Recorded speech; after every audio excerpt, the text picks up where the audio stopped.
Hello, and welcome to Standing Apart, the podcast that explores why being different is a superpower, with me, Nigel Ridpath. In this episode, I'm going to take an in depth look at disruptors, looking at a number of examples of people and businesses that have turned sectors on their heads. I'm then going to turn that around and give you some tips about how you can disrupt the market you're in. Plus, we'll have my regular features, Superhero of the Week, and my 1 minute rant. If you enjoy this episode, please subscribe, rate, and like it on your favourite podcast app. It really helps spread the word. Thank you. I'm going to start today by looking at a few stories of significant market disruptors from recent years. We're going to start with the used car market. Have you noticed how recently there are far fewer private sales of cars? This is because of the dominance of companies like Motorway and WeBuyAnyCar. So what's the story behind their success?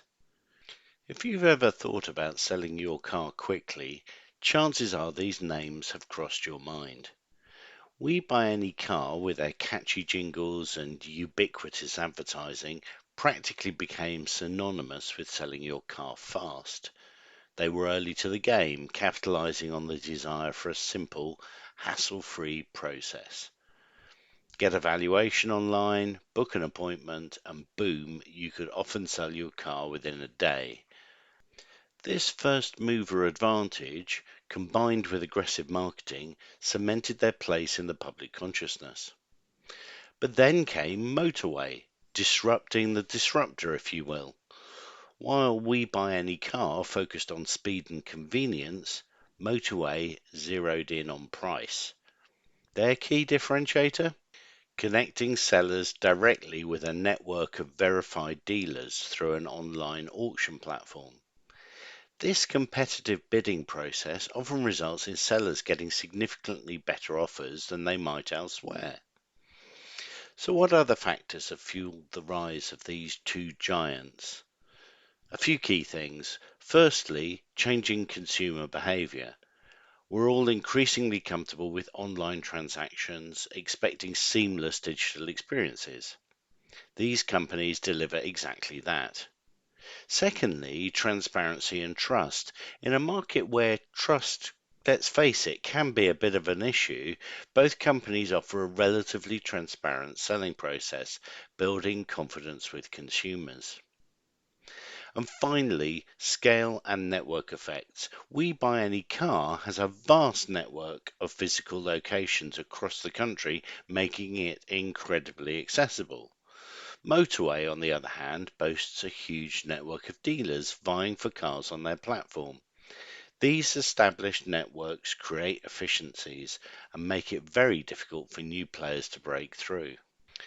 Of course, it's not all plain sailing, or should I say smooth driving. The used car market is still competitive with other online platforms and traditional dealerships in the mix. But for now, WeBuyAnyCar and Motorway have carved out a significant space for themselves, demonstrating the power of convenience, transparency, and technology in transforming a traditional industry. They've changed how we think about selling our cars, and they're likely to continue shaping the future of the used car market.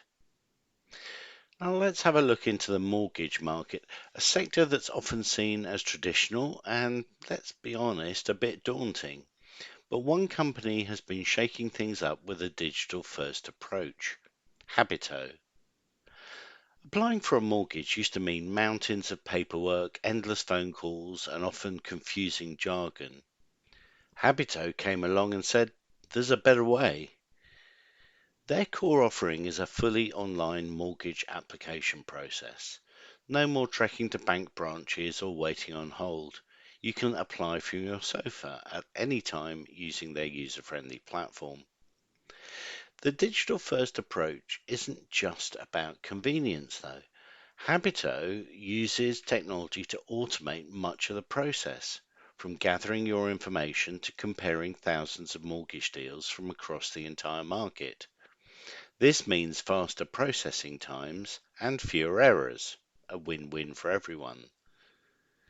Another key aspect of Habito's disruption is their focus on transparency and simplicity. They've made a conscious effort to demystify mortgage jargon, explaining everything in easy to understand language. They also offer a whole of market comparison, meaning they show you a wide range of options, not just a limited selection from a few lenders. And crucially, their core broking service is generally free to customers. In this way, Habito has challenged the traditional role of the mortgage brokers. They forced the industry to adapt and raised customer expectations for a better, more convenient experience. Finally, let's dip into the world of car insurance, a sector not exactly known for its innovation, or let's be honest, its popularity. But there is a UK-based company that's changing the game one policy at a time. I'm talking about Marshmallow. Now, car insurance. We all need it, but let's face it, it can be a bit of a headache. Complex jargon, seemingly arbitrary pricing, and a general feeling of being unfairly treated. It's not usually a pleasant experience. Marshmallow's founders recognize this frustration, particularly for certain groups of people who often get a raw deal from traditional insurers. Imagine this.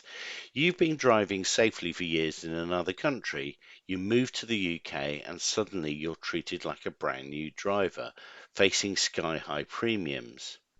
Or perhaps you're a young driver just starting out and you're hit with exorbitant costs simply because of your age. This is the problem Marshmallow set out to solve.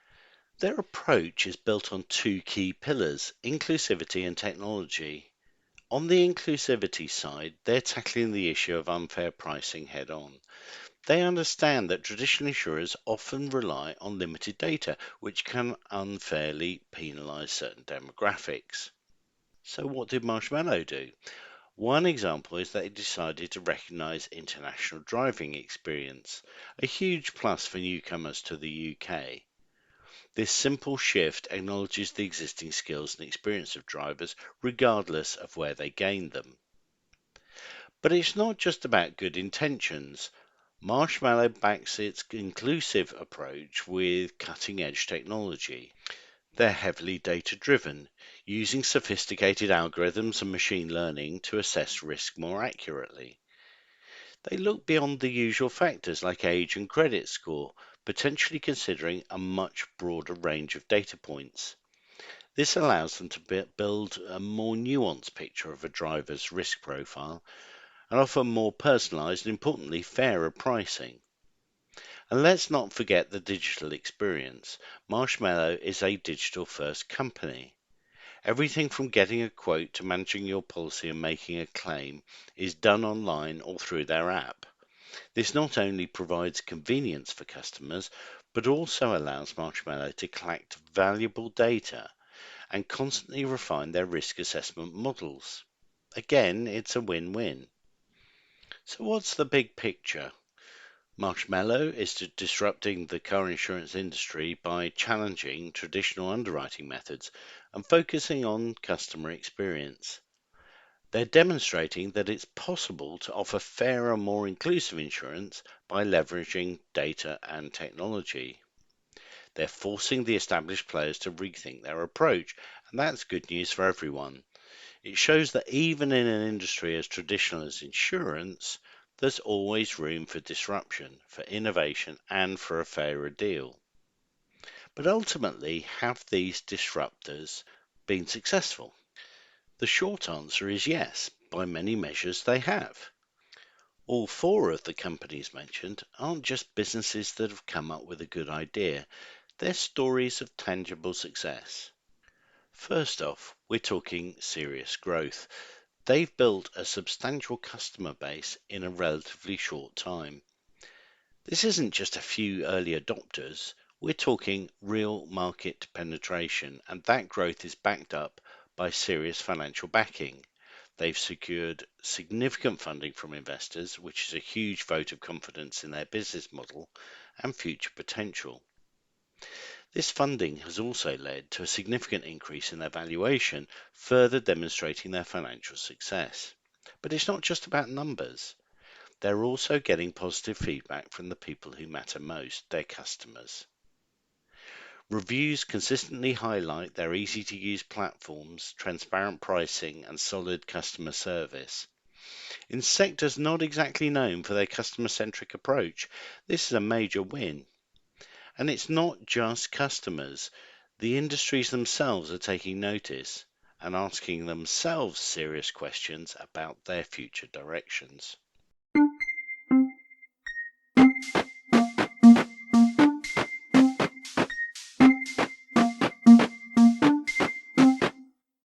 And now it's time for our superhero of the week.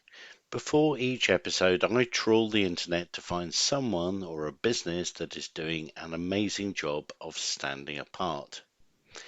This week, it's Carla Sofia Gascon, and apologies for my Spanish accent. I know it's not brilliant.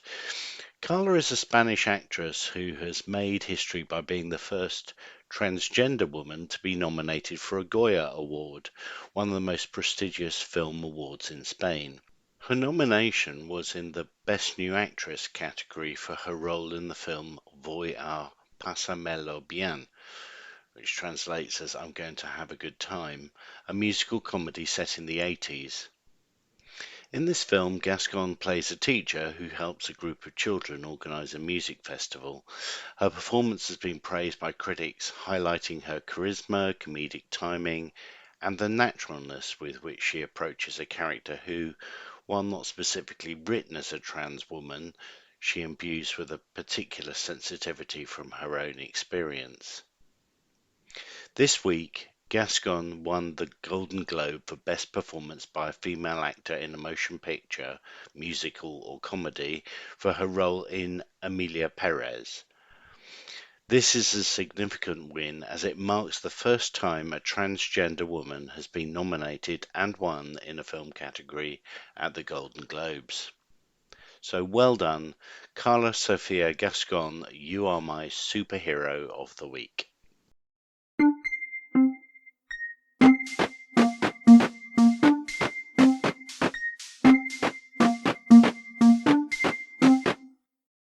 Most businesses that disrupt markets are driven by individuals who have certain characteristics. So what makes these people tick? What's their secret sauce? First and foremost, disruptors are visionaries. They don't just see the world as it is, they envision a better version of it. They have a clear picture of the future and a burning desire to bring it to life. They see possibilities where others see roadblocks. Closely linked to vision is problem solving. Disruptors are constantly identifying pain points, those frustrating inefficiencies or unmet needs that plague existing markets.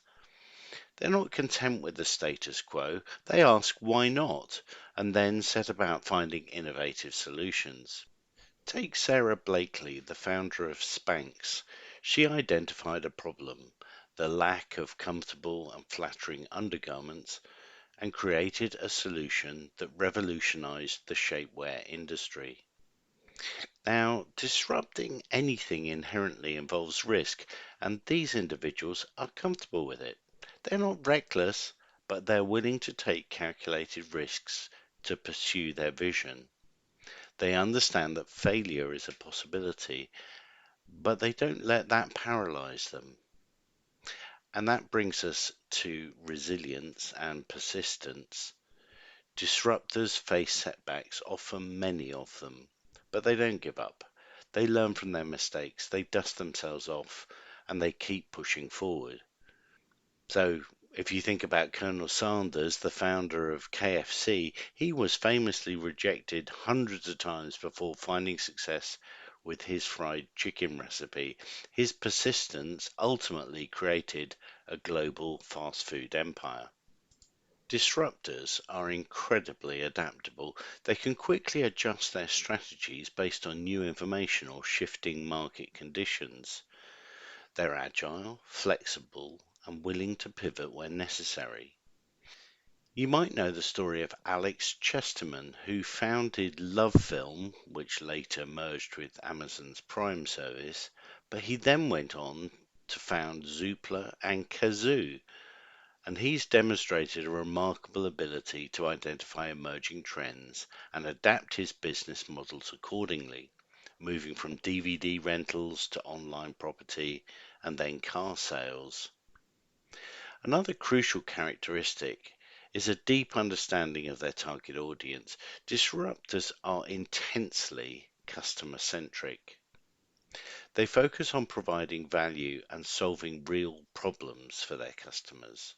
They truly understand their needs and desires. And finally, passion and drive.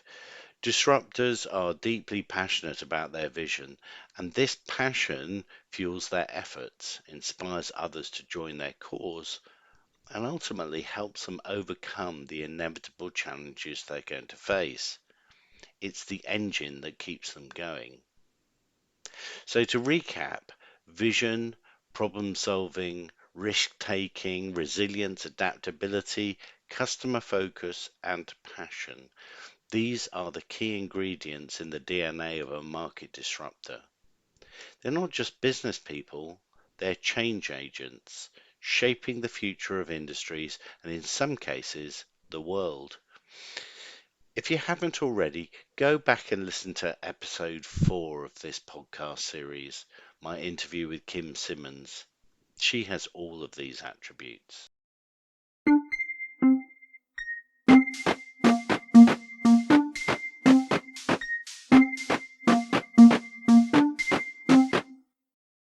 So we've reached that time again where I get to have my 1 minute rant. As a reminder, there are all sorts of things that wind us up, and each episode I have my say. But in the interest of my well-being, I limit myself to no more than 1 minute. So here is this week's 1 minute rant. Start the clock. This week it's the debate around AI. It's not AI itself, just the quality of the debate. The conversation often swings between utopian promises and dystopian fears, but the truth is far more nuanced. The problem is that misinformation, conspiracy theories, and vested interests are skewing the discourse. Tech evangelists, often with financial stakes of course, paint AI as a cure-all, downplaying potential risks. Conversely, doomsayers want to stop progress when, let's face it, the genie is already out of the bottle, and conspiracy theories further muddy the waters with baseless claims. In the UK, we see this polarisation in debates around AI in things like healthcare and policing. AI diagnostics are met with both enthusiasm and data privacy concerns. Facial recognition use in policing sparks debates about civil liberties.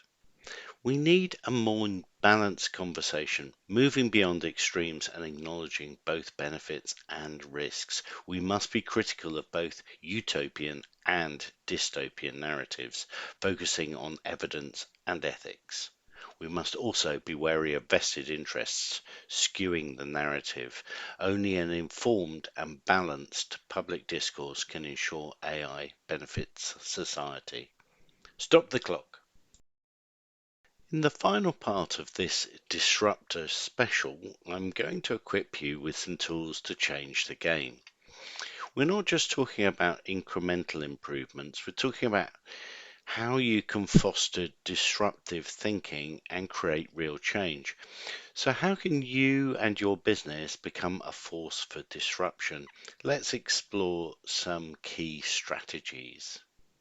First, you need to cultivate innovative business models. Don't just tweak existing offerings and ways of doing things.